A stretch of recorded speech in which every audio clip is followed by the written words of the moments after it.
Well, welcome everybody. We have more than a quorum. I'm shocked, impressed by your punctuality. Our guest may think this is expected conduct at a serious business school with professional demeanor, of course, where you would expect punctuality for a business meeting. But this is the lunch hour. People are scattered all over the globe, so we don't know quite where you are. And there's no course credit. Thrilled with both the turnout and the punctuality. We'll be obviously taking a look at a clear sky with no turbulence with the superstar that we have with us. We're assured of that, but we're just, of course, very, very fortunate to have Robert Isom with us as the president of American Airlines. Before introducing him, let me tell you who's going to serve as your moderator instead of me. By the way, for those of you who don't know me, I'm Jeff Sonnenfeld, the Senior Associate Dean and Professor here. Those of you who do know me, I still the same identification. And I teach primarily second years and executive programs. First years haven't yet suffered me. But I have to tell you that I go on air often with about, 7 minutes of knowledge and consume 10 minutes of time on a show where they really expected me to talk for 3 minutes. But I can get away with it. But here we're going for a full hour, and then my facade of expertise would have definitely evaporated. So we're thrilled to have somebody who actually knows what they're talking about to moderate our discussion today, and that's Kevin Williams. Kevin's research is here at SOM, although he's coming in from New York, is in the areas of industrial organization and applied microeconomics. A lot of his research has taken a look at the benefits of product variety, online retail. He's a brick and mortar collaboration and for multi-channel work, but actually the impact of dynamic airline pricing on firm revenue and the consumer public well-being is his expertise in particular. So aren't we so lucky to actually have somebody? So I don't really have to fake it. So we'll be thrilled. He actually knows all about how smartphones are tracing and chasing us too. If you saw a piece he had on Yale Insights, I think pretty recently, but we won't get into that today. Robert, as a president of American Airlines, has been overseeing operations, planning, marketing, sales, alliances, pricing, just about everything, including the fueling of the planes, the cleaning of the planes, the pricing, the market. I mean, you name it. You wonder what's left for anybody else to do around there. So, but we're especially pleased that he's cleared the time to join us today. And part of the reason that he was able to clear the time is I think we may have threatened his wonderful daughter, Sophie, as a junior at the college. So having her hostage is perhaps how he managed to clear the schedule. So whatever it took, we're really thrilled. Robert previously served as Executive Vice President and Chief Operating Officer of American after holding those positions at U.S. Airways. Prior to joining U.S. Airways, he served as the Chief Restructuring Officer of GMAC, which is a great case study in itself. Ground operations and airport customer service Vice President, International, and Vice President Finance for Northwest Airlines, which again would be an unbelievably great case study. In fact, Kevin, we have until dinner time, right? Because I'd love to get into all these topics. The history of this airline is the best laboratory for learning about strategy and leadership that's out there. All the history of startups, of regulatory assistance and regulatory interference. It's a study of competition where there used to be none. The number of peanuts in a bag used to be counted out at the time that at least Robert and I were beginning our careers, and how competitive it's become. And of course, a lot of the competitive issues are really complicated, and the technologies. And between 1995 and 2000, Robert was with America West Airlines and held roles in revenue management, operations, finance. And he started his career at Procter & Gamble, where, as you know, P&G, like getting an MBA from a great business school, is one of the finest credentials anybody can have in management. And they have trouble retaining the best people, but they have trained top leadership throughout American industry. His bachelor degree is in mechanical engineering and from the University from Notre Dame. And in English, and Master of Business Administration from University of Michigan.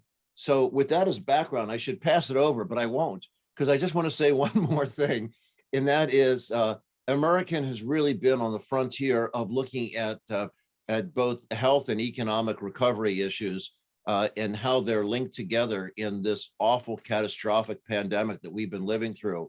And there's no company that has been more, I think, responsible in trying to deal in a straightforward way with good news and bad news with their employees and the traveling public to keep things safe.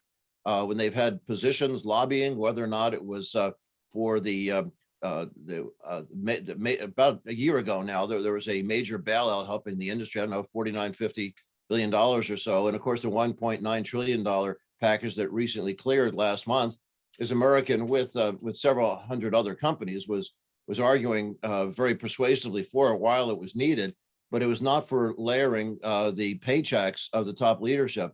And in fact, the very day that the stimulus went through, and I believe the very hour, I think the first company to put their money behind their words was they canceled the furlough of 14,000 workers and said, tore it up. We're back in business because it was so critical. But anyhow, Kevin's already looking over like, hey, Jeff, I thought this was my show to run. So Kevin, please take over from now and I'll try to restrain myself. And welcome so much, Robert. We're thrilled to have you.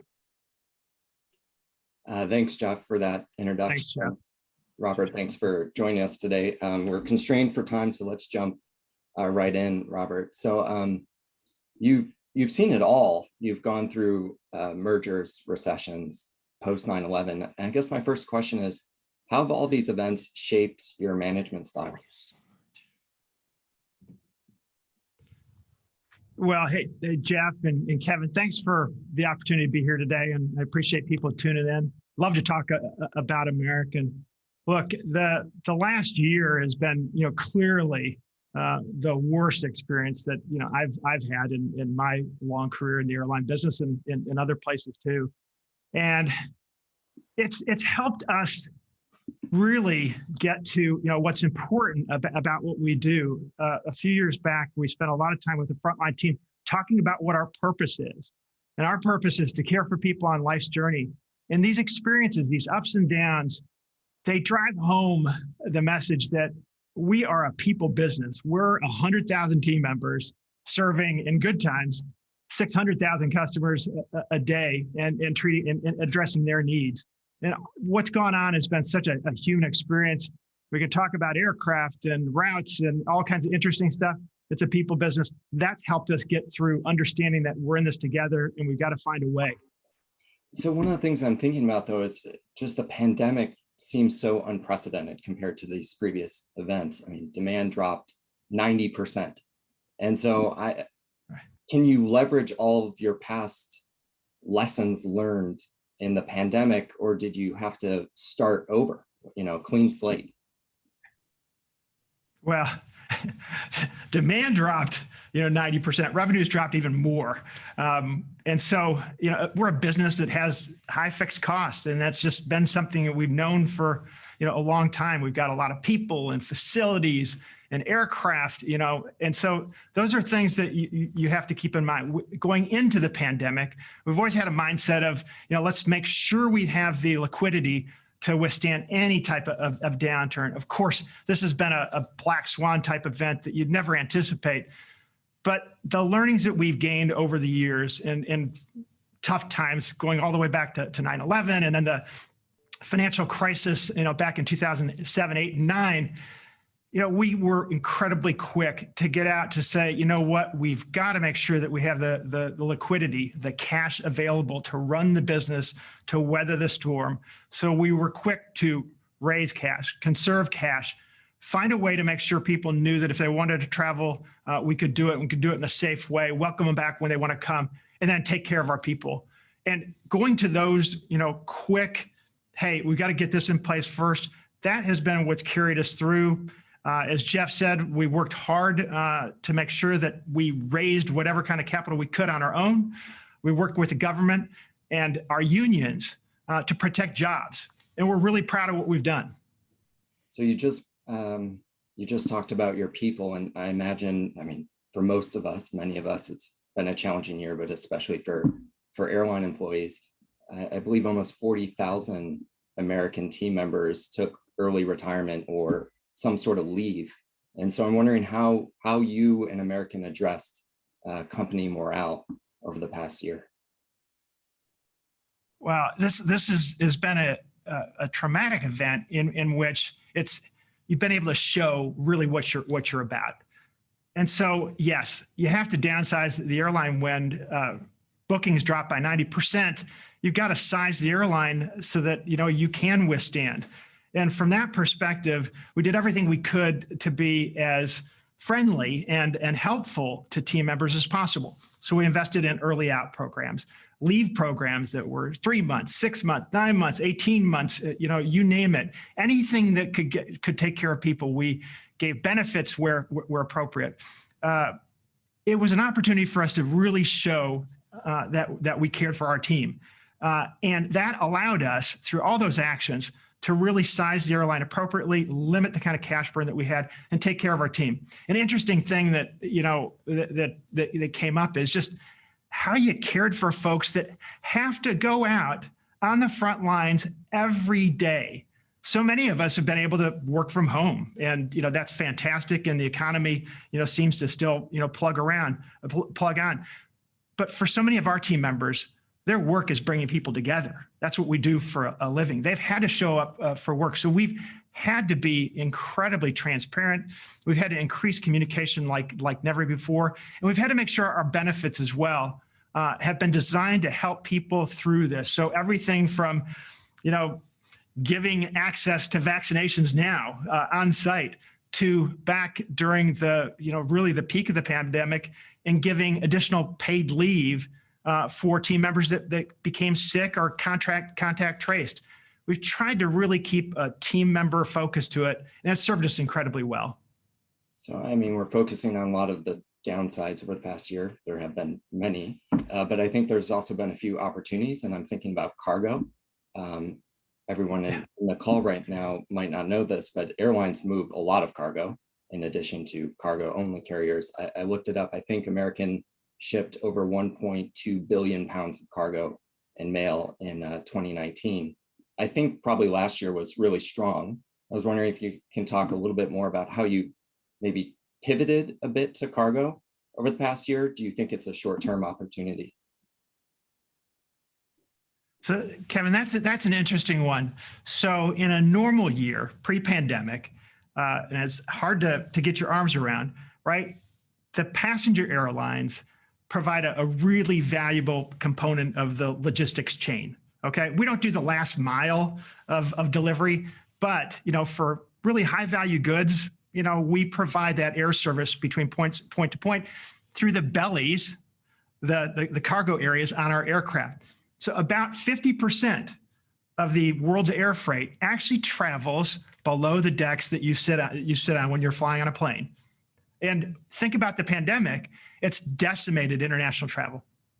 So when you talk about opportunities, it's been one where you take a look at demand, and there is no demand to go to, from the US to China.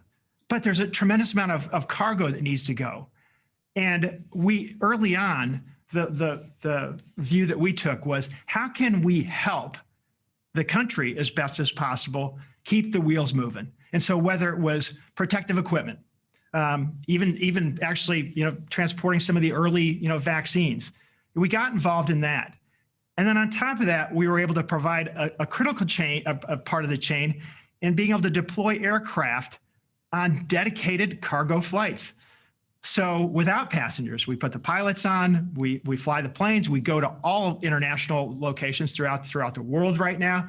And we've done hundreds and hundreds of cargo-only flights. And that's provided valuable revenue for us, certainly during this time. In good times, cargo revenue accounts for about 2.5% of total revenue. But I'll tell you what, that percentage during this time has grown, by multitudes. So it's been a really interesting experience. Over the long run, my view is that we're not going to be a cargo-only airline, of course, and the cargo charters are probably something that, once we get the international schedule back up and running, is maybe part of the past. But I do see a tremendous amount of demand for air freight, and we're going to continue to provide a really critical part of that supply chain. Robert, I'm especially excited to talk to you now because I think we're we're transitioning a bit. I mean, I'm more optimistic than I was a few months ago. If you looked at airline news 6 months ago, it was all on survival loans. And now you open the news and it's about record load factors and people traveling around. And this really open-ended question, but just can you walk us through what it's been like behind the scenes over the past couple weeks? I mean, you filed in your 8K yesterday that bookings are at 90% of 2019 levels, and domestic load factors, you said international still down tremendously. It would be great if you could comment a bit more on that, but it just seems really rapid. Like, was this expected on your end? Just what has it been like over the past few weeks? Well, Kevin, throughout the pandemic, we've seen, kind of green shoots every now and then.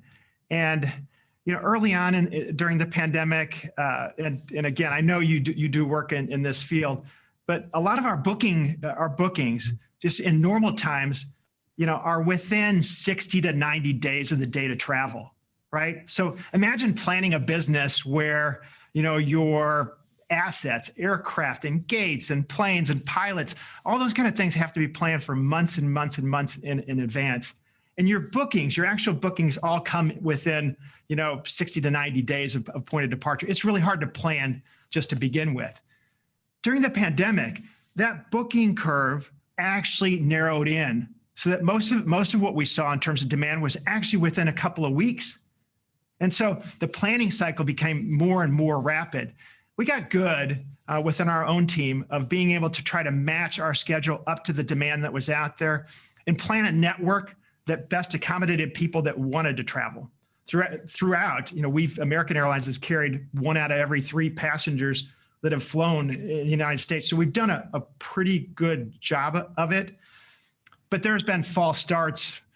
You've gone through periods where load factors spiked a little bit, but then dipped down quite a bit. And right now, it does look like domestically, we're on a fairly sustained, gradual improvement.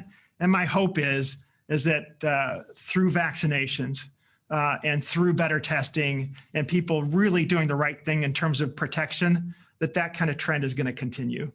You didn't get COVID yourself, did you? I believe your colleague, Doug Parker and his family did, right? So Jeff, I'll correct that. Doug has not had COVID, but some of the members, if his family. Okay, I thought he publicly said so. It was not a private exchange. I thought, but you've been so attentive to frontline workers. And by the way, sorry to burst in, Kevin. I just forgot to say something in my opening, which was inviting commentaries with outbursts, perhaps not such as mine, but to toss anything into chat, and then we can come to people to voice any questions they have. Marie has invited people to do so as well. And I'm so pleased, Kevin, you've opened with looking at social impact issues, which is so important to our school, because as you guys assiduously work to build up relationships with your frontline workers, that is one of the big takeaway lessons over the last 12 months is, people who study what I've been studying, which is, leadership and heroic leadership, have always been so preoccupied with top down. And you have reminded us about the frontline workers and the care for the people who truly are the heroes in society at this time. So we applaud you for what you've been doing on that front, and also the transparency about vacation travel versus a little bit of a sluggish delay on the full resurgence of business travel. But let me get out of the way and give it back to you, Kevin, and hopefully have sparked some folks to join in on questions as well too. Let's actually stay there then for on demand, consumer preferences, and safety. American Airlines, like many carriers, block seats, and now is not blocking seats. And why did American change this policy? So hey, Kevin, thanks, and Jeff, thanks for that setup too. Look. The nature of our business, again, is, we've had to show up to work, and the leadership team and so many of the folks at American Airlines, whether in headquarters or out in the field, have had to figure out a way to do it and do it safely. And so, I've been out there. I travel probably once a week. I have not had COVID, and have been fortunate to receive my vaccinations and have been able to go out and do some volunteer work too out at the vaccination sites. So the key to all of this is, yes, we did do some seat blocking early on, Kevin, and that was, look, early on in the pandemic, there was a lot of information out there, and you had to figure out, what's right, and where the different government entities are lining up and what medical professionals are saying. So we took a measured approach, but then, quickly, with the benefit of actually, seeing what was happening with our own team members, and then also relying on science, came up with an approach that was multi-layered, but very effective in terms of ensuring that customers are safe or safe as possible when they fly. And so everything from creating a touchless journey so that you really don't even have to touch a kiosk to check a bag, to enhancing cleaning procedures at airports, to working with companies on developing new disinfectants. And one of the ones that we applied, Surface Wise 2, an antimicrobial disinfectant, that we've been able to apply to all of our aircraft through almost daily application. It's been something that has given us great confidence that we can better control the environment. Plus, the aircraft themselves, the way they've been engineered with HEPA air filtration and changing out air on aircraft literally, dozens of times an hour, creating an environment in terms of air quality that's almost like operating room conditions. We became very confident in terms of what we were doing. We had studies that were conducted, both ones that we sponsored and also independent, that ultimately said the risk of transmission within when you're flying is relatively low. That played out as well with our team members. The employees of American Airlines have been affected by the pandemic, just like everyone else has been. But I'll tell you that our infection rates have been less than the country as a whole. And our customer-facing team members, their infection rates have actually been less than the company average as well. And so we know that we've done a pretty good job, and in that have been able to create a safe environment for customers. And in the scheme of things, we're confident that the aircraft themselves haven't been a great place or a place where transmission has occurred in great numbers. Okay. And so to that end, I'm really optimistic about where we're headed. So one of your main competitors, Delta, keeps blocking seats. And so is that a strategic mistake on their part? Can't speak to what anybody else does, but I can tell you this, and I mentioned this before. American Airlines has done a great job of maintaining a schedule that allows people to get to where they want to go. So an interesting thing that I was able to do during the pandemic is call people that were traveling. And you see some frequent flyers, are still achieving the highest levels of status based on how much they fly. And so you wanted to say, what's going, why are you flying? Just what's going on? And so a couple of the customers that I called out of the blue, one was a bone marrow courier, right? And she said, hey, Robert, if you didn't fly, if you didn't maintain the connectivity that you have, I couldn't get to where I need to go. What I do is an essential service. I called a power plant mechanic on his day off when he was out, cutting the lawn. And he said, hey, look, I don't have time to spend with you, but I do know this. If you don't fly where I have to go, okay, lights are going to go off. And so, I felt really good about making sure that we maintain that type of schedule and gave the kind of capacity that customers needed. And so as we go forward, same thing, Kevin, I think that we're doing what's right in terms of providing customers the seats where they want to go in an environment that's as protected as possible. So I feel really good about the decisions that we've made. So well, I'm glad that Robert restrained himself from doing what some of us would have done that are much nastier competitors and suggested maybe Delta can't fill their planes, but he wouldn't go there and say such a thing because it's probably not true anyway. But literally a year ago today, a friend of mine, the CEO of American Airlines, just among we friends, Adam Aaron, a CEO of AMC Theaters, as among friends, has said publicly, we promise not to crowd our theaters more than 50% into an auditorium. Well, they don't, in the course of a week, pre-COVID, they don't get more than 20% capacity filled generally, but it was impossible for them to get 10% through this period. Of course, they shut down since. So sometimes people are, suggesting they have done something that's quite generous, that maybe those seats would have been vacant, but I don't know if that's the case with Delta. We had a question that came in, which was Tim Calkins. Tim, did you want to shout it out, or should I read it for you? Tim's having, did you unmute? Okay. Oh, I'd love to get your outlook on when you think travel is going to resume over to Europe, given where we are in the U.S. and where we are in Europe. We're in very different places. And I know Philippe was interested in the other way too. When do you think people are going to start coming back the other direction? Well, there's so much that is tied up in terms of government and government regulations and working together to find out, when it's safe and when countries feel that it's okay. So right now, anybody that wants to travel, outside of the country to countries that allow it, if you're a U.S. citizen, you can do it and you can come back into the country as long as you've tested 72 hours in advance and can prove that upon arrival. But for so many other places, the opportunity to do that, our countries are just simply closed. And so, bookings levels, for us across the Pacific, we can count those in hundreds. There is very, very little demand for any type of flying right now. And that's largely because you just can't get into a country without either having dual citizenship or, quarantining, or it's just simply, blocked altogether.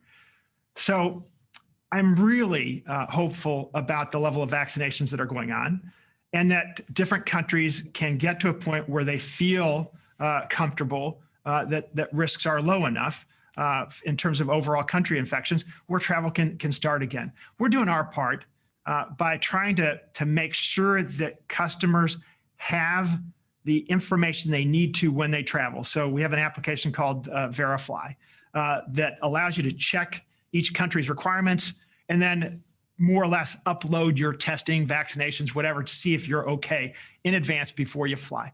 That's having some benefit. But I really am hopeful that as we get closer to summer, vaccination levels will allow us to get back to business. But right now, international travel international travel, transatlantic and transpacific is really at de minimis levels. I want to get back to, Robert, what you were saying about your conversations with customers. And you mentioned the network, but there's also increased flexibility now that happened during the pandemic. So change fees are gone. And that seems great from a consumer perspective, but continuing our previous question too, it's another change that your company has implemented. What effects have you seen from allowing customers free changes? I mean, I imagine that really impacts how you can forecast demand, for example.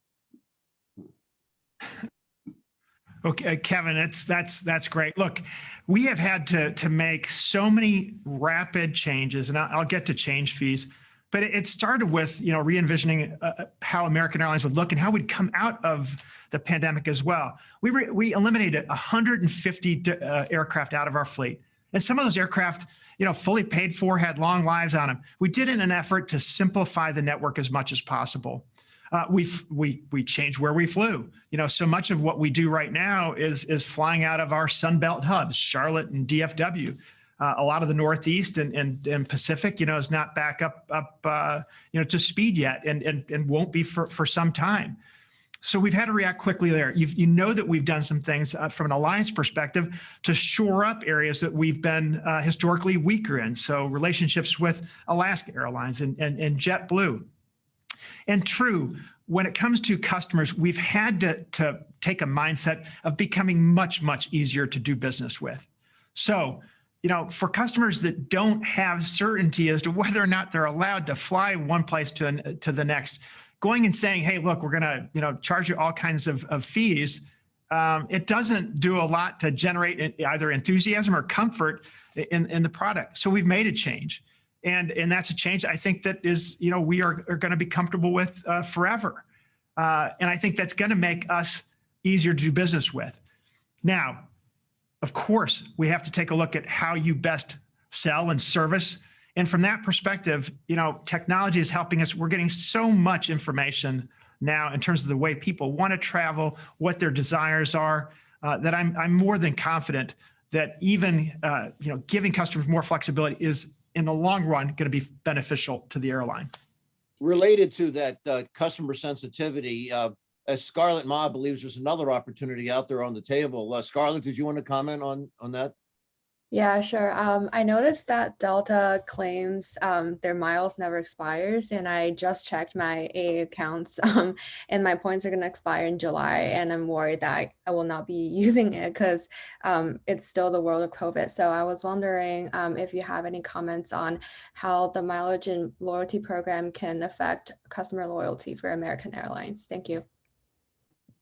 Oh, Scarlett, thanks for that. And a little plug for the Advantage program. It's the world's largest, airline loyalty program, world's largest, loyalty program, altogether, and something that we're really proud of. And the reason that it is, and it's been, accepted as the gold standard, is because we are incredibly, targeted in terms of addressing customers' needs like yours. So in terms of, different expirations and other people are worried about mileage status, I'll tell you, stay tuned. We're going to make sure that you're covered. And if you have, real questions that you want to get to right away, I'm sure that as this ends, as this session ends, I can get, you the contact numbers, but AA.com will get you where you need to go right now. And, I wouldn't worry about not being able to have access to those miles. Just get in touch with us and we can help you work through it. Well, that sounds like, Scarlett, you had a useful contribution already. You can take the rest of the afternoon off. You heard it from me. Congratulations. That's great. I think the Advantage program is also the oldest free loyalty marketing program really out there, other than S&H Green Stamps, which you never heard of, but that's the guy who created our school, the Beinecke money behind S&H Green Stamps. Beyond that, but I think the World Pass program, Pan Am came out the same day, but Pan Am is gone, so the Advantage survives. And congratulations, Colin. Did you have a question on capacity scheduling, Colin McNay? Yes, thanks. I guess as the pandemic recedes and we get into the summer, busy travel, and we've got all the pent up demand for getting out of the house. My guess would be that demand is pretty tight this summer. Will you add capacity more slowly than you might otherwise in order to be conservative and help out the balance sheet? And if that's the case and you're sold out, will pricing go up the way it typically does when you're sold out? Or is there any government pressure not to do that? Oh man, there's a lot in that, Colin. So I appreciate all those questions, and let me see how I can get to it. I'm still on the S&H trading stamps, but I'll have you know, my wife formerly worked for the company that had the gold bond trading stamps, so I know a little bit about that industry. And Jeff, you're not passing on to people that of course, Bob Crandall, who's a longtime executive here, and of course, Doug Parker as well. So I know that they both pass their regards on to you. But hey, here's what I'd say in terms of demand. This is kind of interesting. The best indication of where demand is going to be for me is where restaurants are open. Okay, so take a look where restaurants are open, and guess what follows? Airlines follow. Okay, hotels follow. So we got to get a lot more of the country up before I really worry too much about having too much demand for the product. And what I would tell you is, go back to what you're studying in terms of, how economics work in the airline business. It's supply and it's demand. Right now, of course, we're still not, while load factors have increased considerably, we're still not to the load levels for the schedule we're flying and for the capacity that could come to the market that really allows, a lot of pricing power. So I think that my view is that travel is going to be a great bargain for folks, and service levels are going to be higher than ever. And we're going to be able to accommodate, those that do want to travel, and the kind of issues with, constraints that have happened in the past. My hope is we'll get to those at some point, but I see this summer as one of still rebuilding.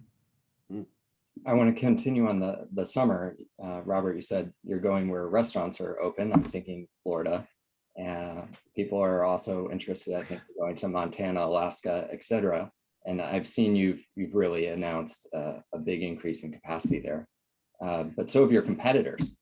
And so putting my competition hat on, I mean, how are you going to succeed in these really highly competitive leisure markets going into the summer? Well, again, it gets back to the kind of the demands that's there.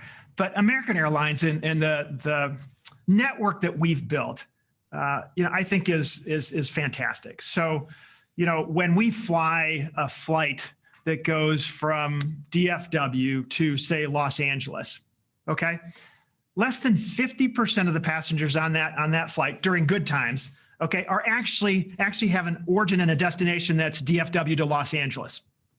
So many more of the passengers, right, are accommodated from the connecting points beyond Los Angeles and then, into DFW as well. And, on a given day, on a full flight, we can show portions of 300 different origins and destinations, on that flight for the other 51% of customers. So we have the ability to use our network, what we've built in DFW and in Charlotte, to make sure that people from all different points within our system can get to where they want to go. And let's face it, the places that you mentioned, Kevin, those are the places that are going to be open. People want to get outdoors. They want to have the confidence that things are going to be open when they get there and there's things to do.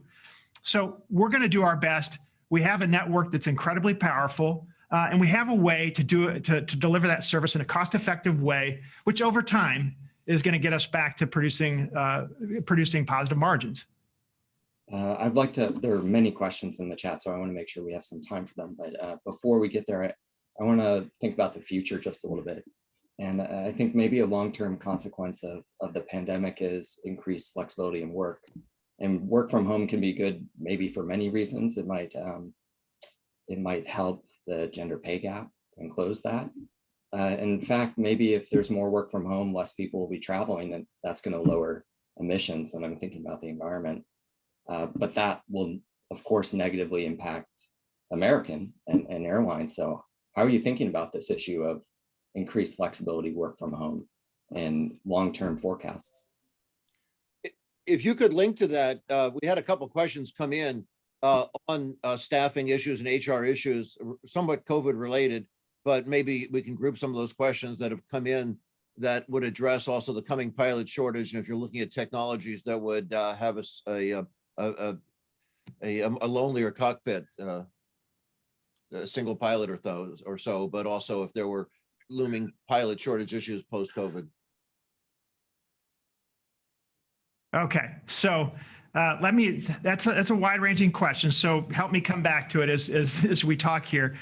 So again, Jeff, you can probably do this impersonation better than I can, but one of the former chairmen here, Bob Crandall, was a gravelly voiced exec, but really a mastermind of so much of what we do today. But one of the things he said, and this is 25 years ago, was that, look, anything technologically that happens that improves our ability to communicate. So, telephones, fax machines, and of course, getting up to where we are today with, every type of, app under the sun, at our fingertips. But anything that increases our ability to communicate. So like your WebEx or, Zoom calls, it also increases the need for people to connect on a human basis. And what we have seen is that every development that has gone on in terms of improvements in communications, there has been a subsequent increase in the level of people wanting to get together, and travel facilitates that. So to your point, my view is that the needs for travel and the desire for travel are going to only increase as we go out of the pandemic and into the future. And to that end, Kevin, the point you bring up is we have an and problem to solve here. Okay, we have to facilitate people's desires to connect on a more global basis, but we have to find a way to do that in a sustainable manner. And so at America, we take it really seriously. The biggest thing you can possibly do to cut carbon emissions is to fly new planes. Every time that there is a new engine that's developed, you can bet that about 15% of fuel burn will be reduced, for that. So at American Airlines, we have the youngest fleet of all the network carriers. And then we are trying to invest and find ways to get support for sustainable aviation fuels. Okay, so consider it biofuels instead of petroleum-based fuels. Today, there is a fledgling effort. It's showing some progress. It still requires that we blend 50% of which is sustainable with 50% of petroleum-based, but we hope to get to a point where it can be 100%. And that is something that I think can greatly reduce carbon emissions. And on top of that, we need infrastructure that helps us fly more efficient routings, less time on the ground, less time in the air. It's doable. And so for American Airlines, we have a net zero carbon emissions goal by 2050. I know that the industry as a whole, and certainly American, are going to lead the charge to getting to that point. So that's my way of getting to the and question. Now, Jeff, remind me what? Employment, Yes. Team members. Okay. Well, look, I love our pilots. Our pilots are the best in the industry. They've helped us do so many things. And so I love them, and I love every one of them, those that are here and those that are coming up through the ranks as well. We do have a need out there to make sure that we're developing mechanics and pilots. There are so many pilots now that are really nearing that retirement age, and we're doing everything in our power to get people to move into that career. And I'll tell you, from that perspective, there couldn't be something I'm more proud of than the efforts that we're placing at getting a much more diverse pilot group in the cockpit. Those kind of jobs, they pay well over time. They pay well because they're critically important, and those jobs are really tough. Getting people from all backgrounds into the cockpit, I think, is a way that American Airlines can uniquely, change, the nature of income and where it goes. So I'm really proud of our efforts so far and look forward to doing more. Oh, it's great. It's just related to the capacity utilization you were on just before we diverted you onto the pilots. Ben Misra, did you want to ask your question just about hub and spoke?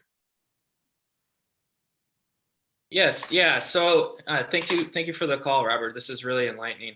My question is in regards to the hub and spoke model. It was kind of resurrected during COVID, and I'm curious to see where you see it going post-COVID. Are we going to go more to point, or are we going to stick with like a hub and spoke model, or is that just because of COVID? Well, throughout the industry, different carriers have different models. So there's ultra low cost carriers that depend more on point-to-point service. And then there's carriers, like American, that look, our network and where and how we can serve.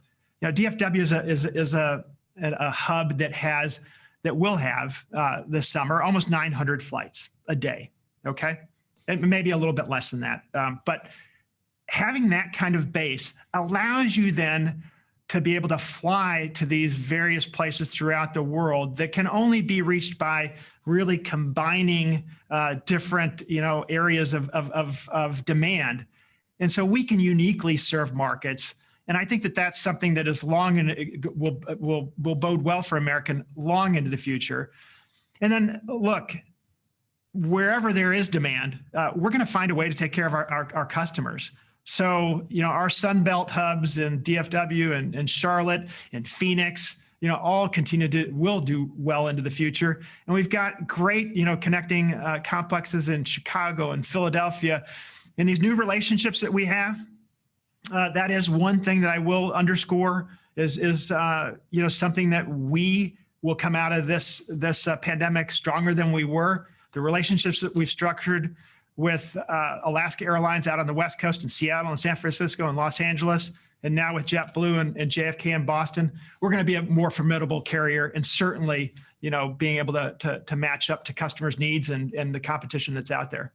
Yeah, those partnerships, I can imagine, are a great way of responding to Ben's question too.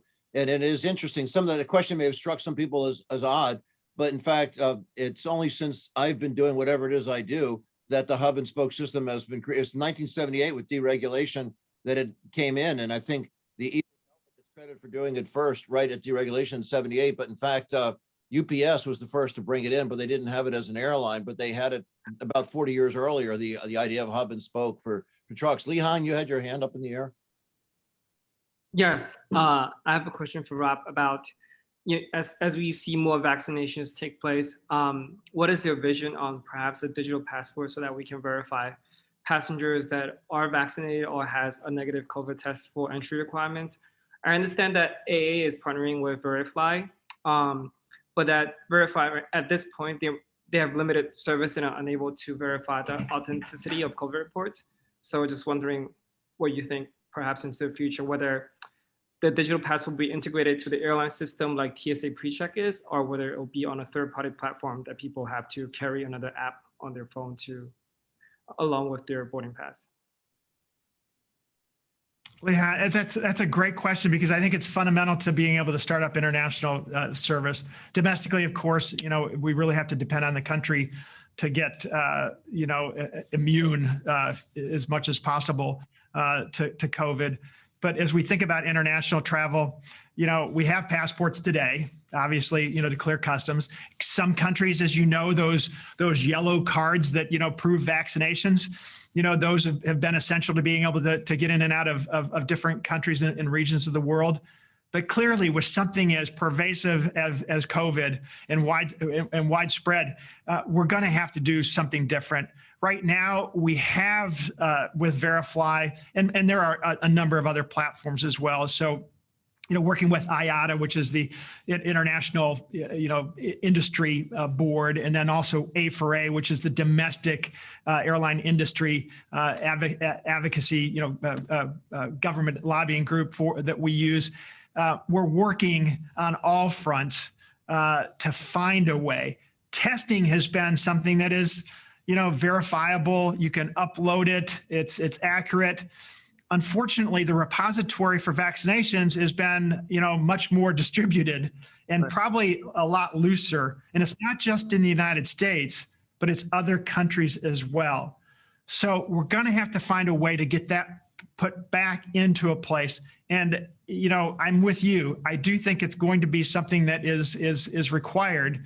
I know that from conversations with Alan Joyce, who's the head of Qantas down in Australia, I anticipate that Australia will require, vaccinations, and how we prove that is going to be a way that we get the market back opened. Jackie, did you have a hardball question before we pass it back to Kevin? Yeah, I guess a little. The airline industry received kind of a lot of flack, I felt like, in the spring for receiving for requiring federal funding after not saving a lot of cash in the profitable years that had been coming prior to COVID. So will this experience change how American Airlines handles excess cash in the future, especially as what happened this last year is kind of, potentially going to happen again in the future as the planet changes more? Yeah, so let me walk back a little ways. So, first off, American went into the pandemic with, more cash on hand than I think we've ever had. So, I do believe that we're doing the right things in terms of making sure that we had the kind of resources to be sustainable, no matter what at the time we knew. We've really never seen anything like this. So, even compare, 9/11 or SARS, things that many of us have lived through, the impact of those events, was really limited in nature. If anything, it was a season of international travel disruption, or it was a month or two of, international domestic travel disruption, and things got back on course. There's been no scenario that we've ever evaluated that said you're going to lose 50, 75, 80% of your revenue for an extended period of time, really months and months and months.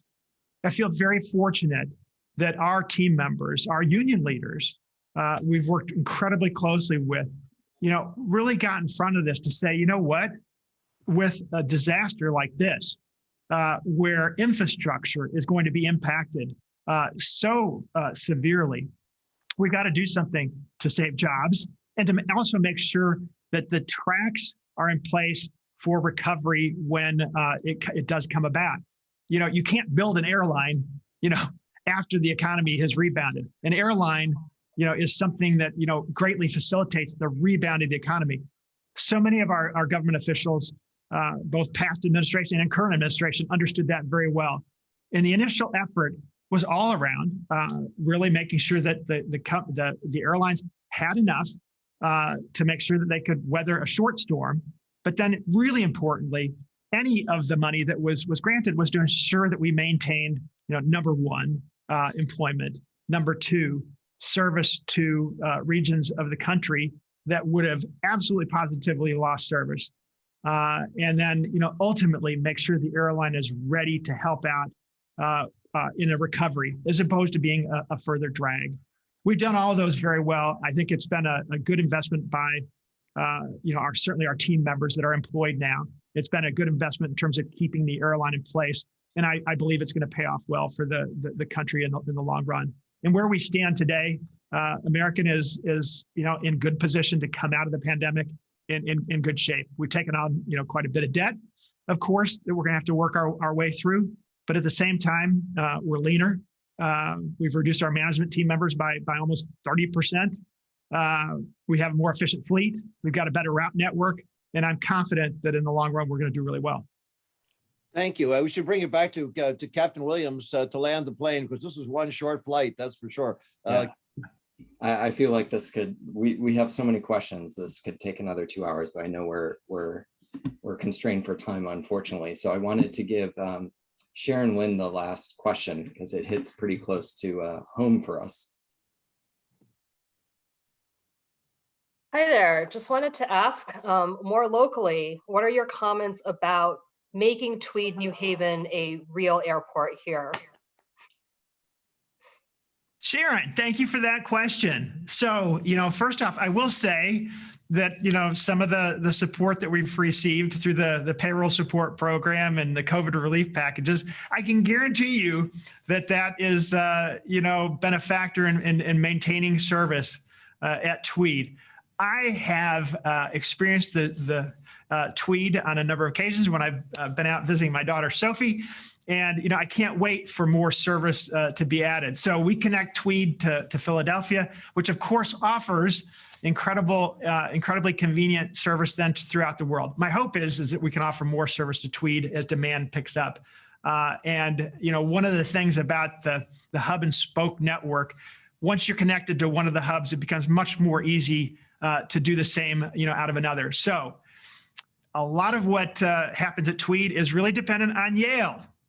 And Yale opening up, and continuing the good work that you've been doing in controlling the pandemic, but getting, ready for next year and making sure that, people and parents and everybody else have access to your fine facilities. I couldn't be any more encouraging. I can't wait to come back to, stadiums and arenas and classrooms and libraries that will welcome us all. And I know you all feel the same. So good things in the future for Tweed. Happy to hear that. Yeah. So I think that's probably it for time. But Robert, thank you so much for spending an hour with us. And thanks, Jeff, for leading us off. And thank you, everyone, for all your questions. There's just a very long list that we didn't even get to, but thank you. Yes, thank you all. And Kevin, thank you so much for moderating and letting me interfere at times just to get to some of those great questions the students had. And there, we actually have several colleagues, Barry Nelbuff, Andrew Metrick, and Fiona Scott Morton, who've been working with the mayor and the governor on Tweed to help make that a real airport. But this is really a fantastic discussion. Marie, how do we do? We wouldn't have changed anything except try to trap our guest in for a second hour. And thank you so much, Robert, and thank you so much, Kevin, and thanks to all of you for joining us. Yes, thank you all. Thanks, Jeff. Thanks, Kevin. Thanks, Marie. Take care. Be safe. Certainly.